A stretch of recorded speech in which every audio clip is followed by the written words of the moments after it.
Hello everyone, this is LATHA AKULA. In this video we are going to study about the new topic, that is the nucleic acid.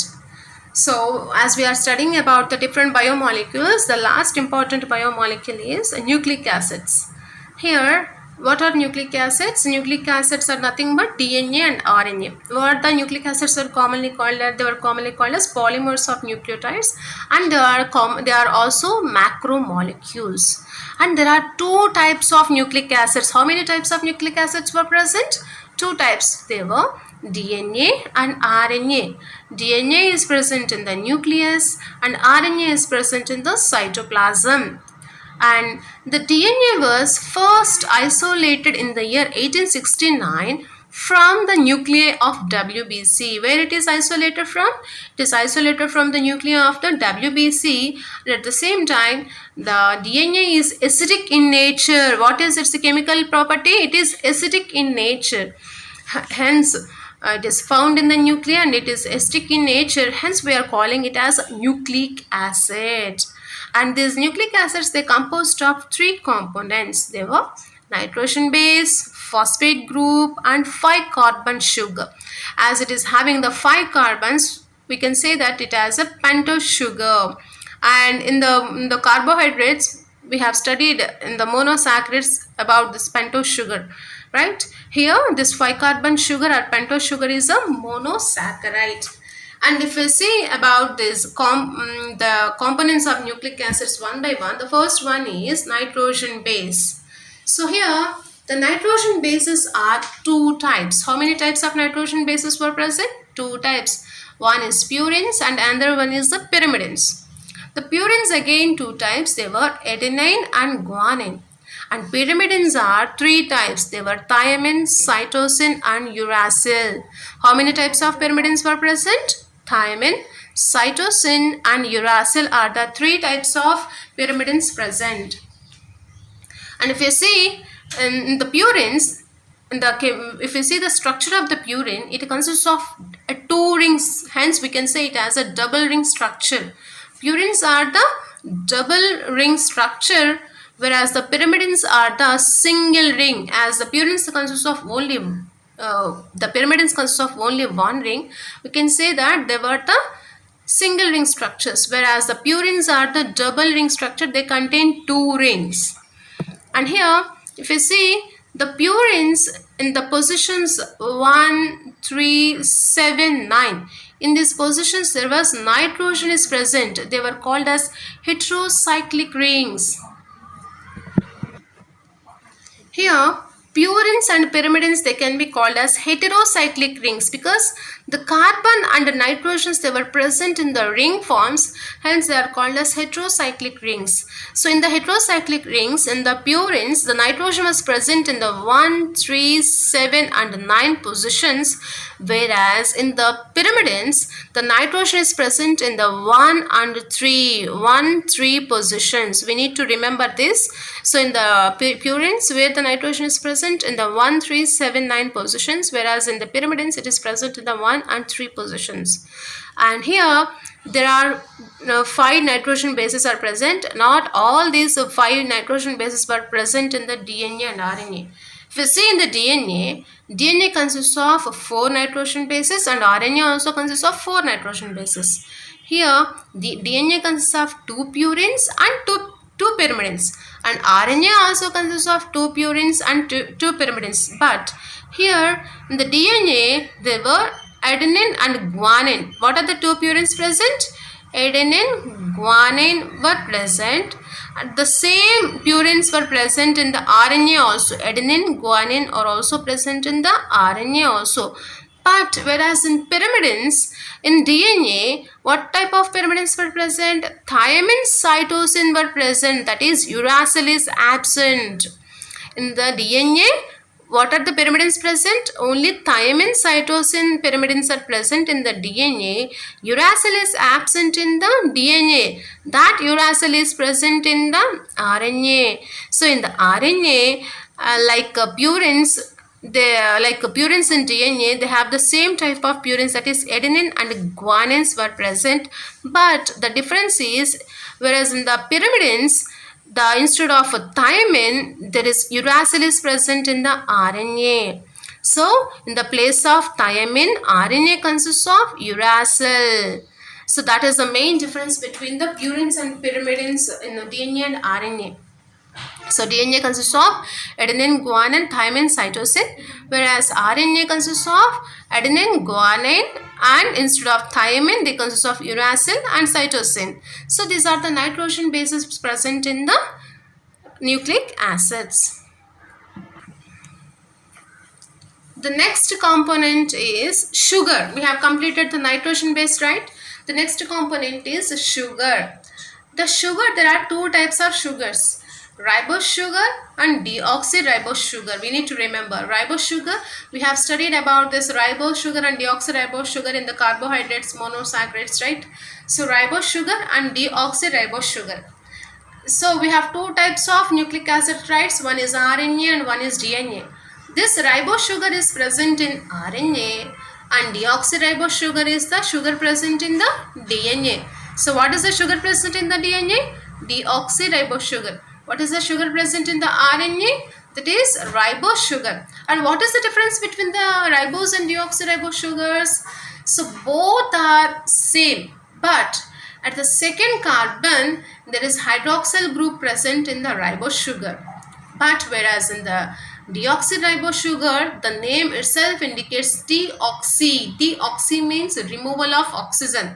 If we remove oxygen from the second carbon, that is hydroxyl group of the second carbon, if we remove the oxygen, what we'll get? We'll get the deoxyribose sugar.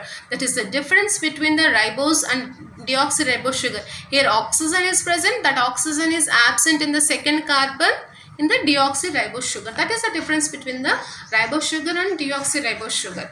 So DNA consists of deoxyribose sugar, RNA consists of ribose sugar. Hence the RNA full form is ribonucleic acid. Ribo means ribose sugar. And DNA full form is deoxyribonucleic acid. D means deoxyribonucleic acid. This is about the sugar. And third component is phosphate group. This phosphate group in the DNA and RNA, they provides acidic nature, and they not only provides the acidic nature, they also provides the negative charge to the nucleic acids. And two important names we need to know in the nucleic acids, that is, one is a nucleoside and a nucleotide. The difference between the nucleoside and nucleotide is very simple and important. The nucleoside is nothing but, as we know that there are three important components in the nucleic acids. They were nothing but nitrogen base, sugar and phosphate. If nitrogen base and sugar were present, phosphate group was absent, that is called as nucleoside. What is a nucleoside? The nitrogen base plus the sugar. Phosphate group is absent here. The nitrogen base plus the sugar, when both of them were connected by means of a glycosidic linkage, that is called as nucleoside. For example, this is a nucleoside. This is what type of sugar it is? In the second carbon, there is oxygen is present. If the oxygen is present, that is called as ribose sugar, right? Hence, it is also a ribose sugar. We have taken, for instance, here we are taken ribose sugar as an example. Excuse me. Here, in the ribose sugar, to the second carbon, there is a nitrogen base. What is present? The nitrogen base is present. The sugar plus nitrogen base, what we are calling it as? Nucleoside. Hence, it is also nucleoside. Sugar plus nitrogen base. Here, to the sugar, the nitrogen base was attached. How? By means of a glycosidic linkage. It is formed at the first carbon. It is linked to the carbon 1 position. The nitrogen base was linked to the sugar at the carbon 1, C1 position. This is the 1, 2, 3, 4, 5 carbons, right? To the first carbon, the nitrogen base was attached by means of a glycosidic linkage. And here, these nitrogen bases, they may be either purines or pyrimidines. They may be either purines or pyrimidines. If the purine is the nitrogen base, where it is attached, in which position it is attached to the carbon 1 position, in the N9 position. Where it is attached? In the N9 position, this purine was attached to the ribose sugar, that is carbon 1 purine is attached in the N9 position. If it is a pyrimidine, if it is a purine, it is N9 position. What about the pyrimidine? The pyrimidine is attached to the ribose sugar, to the carbon 1 position of the ribose sugar in the N1 position. What is its position? N1 position. Here we need to see carbon 1 position, purines attached to the N9 position by means of a glycosidic linkage. Whereas the pyrimidines attached to the carbon 1 position of the sugars in the N1 position. This is the nucleoside. And if you see, what are nucleotides? So we have studied that nitrogen base plus sugar is the nucleoside, right? If to the nitrogen base, if a phosphate was attached, that it is nothing but the nucleotide. Very simple, right? So nitrogen base to the nucleoside. To the nucleoside. What is the nucleoside? Nitrogen base plus sugar, right? To the nucleoside, if a phosphate group was attached, that will become the nucleotide. That is base, nitrogen base plus a sugar. These two are common, right? And to this, if we have added phosphate group, then it will become the nucleotide. So what is the nucleotide? Base plus sugar plus phosphate group. And if we see what are the several nucleosides and nucleotides. This is the base: adenine, guanine, thymine, cytosine, uracil. These are the nitrogen bases, purines and pyrimidines, and these are the nucleosides and nucleotides. So here, if to the adenine there is a sugar was added, so then it will become adenosine. And to the adenosine, if a phosphate group was added, then it will become the adenylate acid. Adenylate acid is a nucleotide and adenosine is the nucleoside. And next, to the guanine, the guanine is a base. If it is a nucleoside, it is called as guanosine.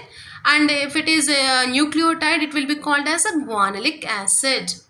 Cytosine is a base. In the nucleoside condition, it is called as cytidine. And in the nucleotide condition, it is called as cytidyllic acid. Thymine is the base. In the nucleoside condition, it is called as thymidine. And whereas if it is a nucleotide, it is called as thymidyllic acid. Uracil is the base. It is called as uridine. And nucleotide is the uridylic acid. So these are the several examples for the nucleosides and nucleotides. See here, we have studied about the several examples of the nucleoside and nucleotides, right? We see the chemical structures of those nucleosides and nucleotides. This is the structure of adenine, and if this adenine was attached to the sugar, ribose sugar, in the carbon 1 position, then it is called as a nucleoside. What is the nucleoside condition? Adenosine. What adenine was called as adenosine. And if we want to study what is the nucleotide condition, that is, this is the ribose sugar, the nitrogen base is present at the carbon 1 position, and this is the phosphate group attached to the 5th carbon. This is the 5th carbon, right? To the 5th carbon, phosphate group was attached. Here what is present? Sugar is present, nitrogen base is present, phosphate group is present, and it is called as nucleotide, that is called as adenylic acid. And this is the purine. If we see one example of the pyrimidine also, this is uracil, and here uracil was attached to the ribose sugar at the carbon 1 position, and this is called as nucleoside. Here there is no phosphate group, right? Hence it is a nucleoside. So uracil was called as uridine in the nucleoside condition. And to the nucleoside, if a phosphate group was attached to the 5th carbon position, then it will become the nucleotide, and it is called as uridylic acid. So clear now? Clear, right? Next one is, now we'll see about how the nucleotides will attach. What are the linkages present? Here these are the nucleotides. This is one nucleotide and this is another nucleotide. how they were attached. This is the ribose sugar.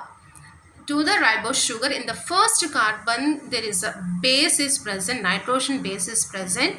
Between the sugar and base there is a glycosidic linkage is present at the carbon 1 position, and at the carbon 5 position there is a phosphate group is attached.